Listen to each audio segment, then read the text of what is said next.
신비롭게도 고린도전서 13장에서 말씀하는 사랑은 오래 참고로 시작해서 참으며 견디느니라로 마치고 있습니다. 첫 번째 4절에 오래 참음이란 사실상 용서와 그 뜻이 같은데요. 즉 상대방의 잘못을 용서해 주는 것이 바로 오래 참음입니다. 두 번째 7절 말씀의 앞부분 모든 것을 참으면은 남의 허물을 밝혀내고 드러내는 것이 아니라 그 상대의 허물을 덮어주고 감춰주는 것, 이것이 바로 모든 것을 참는다는 뜻이에요. 마지막 세 번째 7절 말씀에 견디느니라 그랬는데요. 어떤 어려움이 닥쳐와도 그것을 떠나지 않고 자리를 지키는 것이 바로 견딘다는 뜻이에요. 종합하면 사랑해서 참고 견딘다는 것은 언제나 모두에게 잘못을 용서해주고 허물을 덮어주고 싫다고 떠나버리지 않고 자리를 지켜 함께하는 것이 바로 참고 견딘다는 뜻이에요. 그러면 만일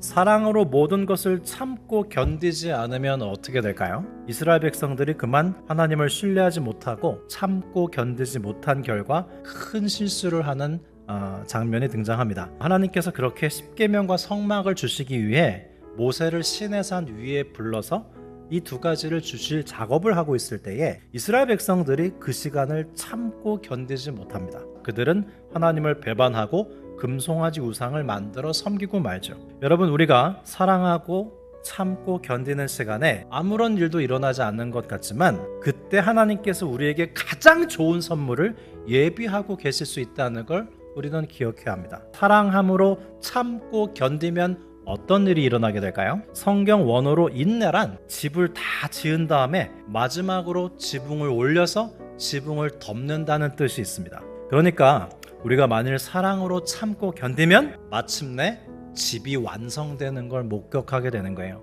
부부가 매일의 삶 가운데 서로의 잘못을 용서하고 서로의 허물을 덮어주며 싫다고 떠나버리지 않고 견딜 때 그 모든 순간순간 서로를 사랑하는 능력이 자라나게 되는 것입니다. 이처럼 참고 견디다가 사랑의 능력이 자라기도 하고 반대로 사랑의 능력이 자라나서 참고 견딜 수 있게 되면서 그 결과 비로소 가정이 완성되고 모든 관계가 완성되어 가는 거예요. 여러분, 우리가 일주일에 한 번 정도 가끔 만나는 사람을 사랑하기 쉬울까요? 아니면 매일같이 만나서 하루 종일 함께 있는 사람을 사랑하기 쉬울까요? 가끔 만나는 사람을 사랑하기가 훨씬 쉽습니다. 왜냐하면 가끔 만나는 사람에게는 참고 견딜 필요가 없기 때문이죠.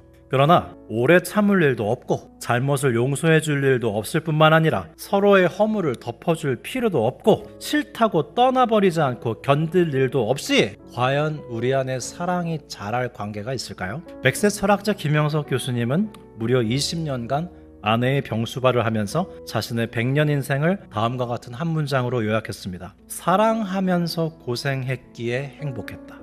그러면 그는 왜 사랑하면서 고생한 일을 행복이었다고 고백했을까요? 아내가 아프지만 아내를 떠나지 않고 곁을 지키면서 매일같이 병수발을 하면서 서로에게 얼마나 많은 허물이 드러났겠습니까? 그러나 그 허물을 서로 덮어주고 서로의 잘못을 용서하는 중에 비로소 진정한 사랑이 자라났기 때문입니다. 예일대학교 심리학 교수인 폴 블룸의 최선의 고통이라는 책이 있습니다. 사람들은 고난이 없는 걸 원하는 것 같지만 사실은 의미 있는 고난을 원한다는 걸 밝혀냈어요. 사람들은 고난을 원치 않지만 의미 없는 고난은 더더욱 원치 않습니다. 오히려 의미 있는 고난 속에서 고난을 이길 힘을 얻는다는 거예요. 사랑하면서 고생하는 것은 의미 있는 고난이기 때문에 역설적으로 그것이 우리에게 삶의 원동력이 된다는 사실입니다. 그래서 부모는 자식을 위해 고생하는 것을 의미 있다고 여길지언정 고생이라고 생각하지 않습니다.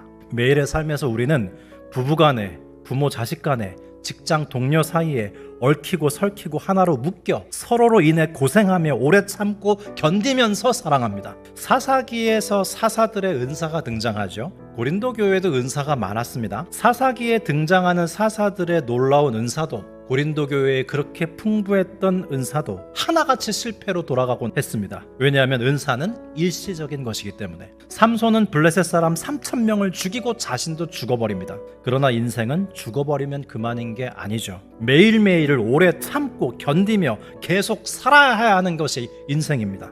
그렇기 때문에 사도 바울은 고린도전서 13장을 통해서 일시적으로 끝나버리고 마는 은사가 아닌 우리의 인생을 계속 지속시킬 수 있는 사랑의 영속성을 말씀하고 있습니다. 구약 성경을 보면 하나님께서 인생들이 진정 인생이 되도록 하기 위해서 보내시는 실체들이 있어요. 가령 하나님께서 아브라함에게 복을 주십니다. 그런데 아브라함이 복을 소유하고 있는 것이 아니고요, 오히려 복이 아브라함으로 하여금 복된 존재가 되도록 이끌어갑니다. 요셉의 경우 요셉이 꿈을 꾸지만 그가 꾼 꿈이 요셉을 보디발 장군의 아내의 유혹을 이기게 하고 억울하게 갇힌 감옥에서도 소망을 잃지 않도록 하며 형들과 화해를 이루는 신학적 원리로 작용합니다. 마찬가지로 다니엘은 바벨론 포로 생활 가운데 뜻을 정하여 왕의 음식을 거절하고 왕의 사람이 아닌 하나님의 사람으로 살 것을 결단하지만 사실 다니엘을 다니엘로 만든 것은 그가 세운 뜻입니다. 아브라함이 아브라함 되도록 한 것이 복이었던 것처럼, 요셉이 요셉 되도록 한 것이 그의 꿈이었던 것처럼, 다니엘이 다니엘 되도록 했던 것이 그의 뜻이었던 것처럼 우리 인생이 진정 인생이 되도록 하는 것이 바로 사랑입니다. 사랑하기에 고생하고 계십니까? 사랑하기에 참고 견디고 계십니까? 잘 살고 계신 겁니다.